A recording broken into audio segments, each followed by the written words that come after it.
I didn't leave him because I stopped loving him. I left because I stopped recognizing myself.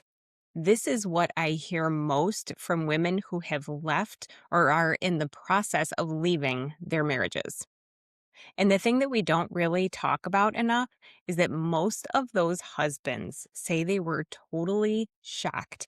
How does one person walk away with so much clarity and intention, and the other one feels completely blindsided? That is the walkaway wife situation that you may be hearing about. And if you're watching this, you might already be living it. And by the end of this video, you're going to understand exactly what this pattern looks like and the one decision that you can make today that will change everything. In this video, I'm going to explain exactly what this pattern looks like so you can see if it's happening to you, and 3 things you can do today that will make it more clear for you what you should do in your relationship if this is how you're feeling. I'm Karen. I help women who feel unsettled and unhappy in their relationships but don't know what's next. If this is you, check out my community for women. I'm going to put the link in the description below. So here's what I want you to understand about this walkaway wife situation. This is not something that happens all at once. It's not the betrayal she just found out about and storms out. It doesn't happen overnight. It's literally years in the making, years of unheard requests, dismissed feelings, the one-sided effort to create change in the relationship so she can feel content and seen. Until one day, she stops. She goes quiet. And he thinks everything is fine because the arguments have ended, but actually, she's already gone. She's halfway out the door emotionally, so she's officially stopped trying. And let me tell you, indifference in a relationship is way worse than being actively upset about it. Upset means you still care and you're still fighting for something, you're still trying. Indifference means you're waiting for the right time. And this is what I see when someone's been managing the emotional well-being of the relationship for so long. And then she one day says, "No, I'm not doing that anymore."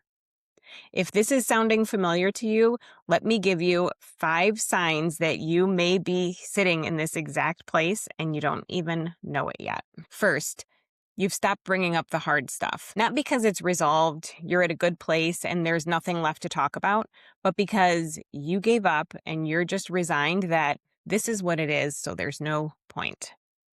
Number 2, you feel more like roommates than partners. The logistics work, the connection, it isn't there, and you're not too upset about it.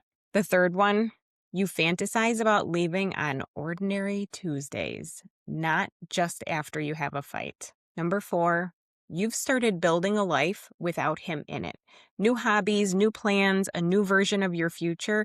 And the main thing here is that you're not letting him in on it. It's of course good and totally okay to have your own hobbies, but in this situation, you're not letting him in. You're not telling him about what's going on with you. You're just doing your own thing. And the last one is you feel bad about staying and guilty for wanting to leave. This double bind here, this is actually a really big deal because as soon as you start to be okay with that discrepancy, when the gap between these two conflicting feelings starts to get smaller and smaller and smaller, that's when you eventually leave. So here's what I really want you to take away from all of this today. There's nothing wrong with you for feeling this way. You're responding to a situation that's been draining you for years. So what do you actually do if maybe part of you does want the relationship to work? Here are 3 things. First, I want you to get really honest with yourself. Not about what's realistic, not about what he'll agree to, but what do you actually want? Most women I work with have spent so long managing their partner's wants, needs, and feelings that they've lost track of their own. What do you want right now for you? I want you to start to really pay attention to this. Write it down. Hear what your thoughts are. Pay attention. What do you want? Number 2, I want you to have a clear conversation, especially if part of you does want to stay in the relationship. This is important. This is really key. One clear conversation, not a vague ish conversation, but something really clear. Not, hey, we need to talk more, but something that sounds like, I've got something hard to say to you and you need to hear it. The way the relationship has been going is not working for me. And I need us to do things differently in order for this to work. Okay, it's got to be really clear so that he knows this is not just another I'm unhappy, situation, but you're very intentional with this. Give yourself time to think about what you want to say ahead so that you go in very clear with what you want him to hear and what you need to express.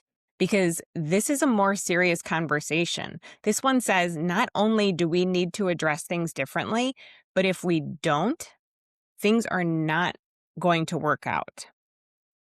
That's how unhappy I am. He really needs to get it. And the third thing is, if you're really ready to leave if nothing changes, I want you to set a timeline. This is not an ultimatum for him. You don't even necessarily, you don't need to even tell him about this. It's for you.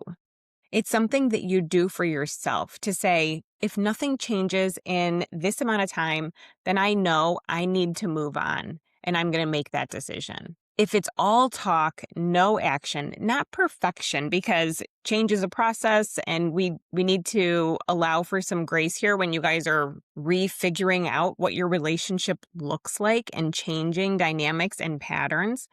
But both feet in and really trying is what you want to see, consistently demonstrating that the relationship is a priority. This is so important because it's a way that you can help hold yourself to the standard that you want for you now and in your future. Because without it, without this timeline that we create for ourselves, we will keep kicking the can down the road forever. And in 2 years, you look up and it's the same situation or worse, and you're feeling worse because here you still are. And here's something important to really be aware of. He may not change after this conversation. You may reach this timeline that you give yourself, and you need to be ready for that because your decision has to be about you. The walkaway wife that we talk about doesn't necessarily mean that your marriage is over, but it does mean that you've been holding on to something for too long. Whether you stay or leave, the first step is 100% the same either way. To stop abandoning yourself to try to save the relationship. Because one, it doesn't work, right? It just doesn't work. And two, we all have to be willing to risk the relationship to hold on to ourselves because that's not a sacrifice that anyone should have to make to keep someone close to them.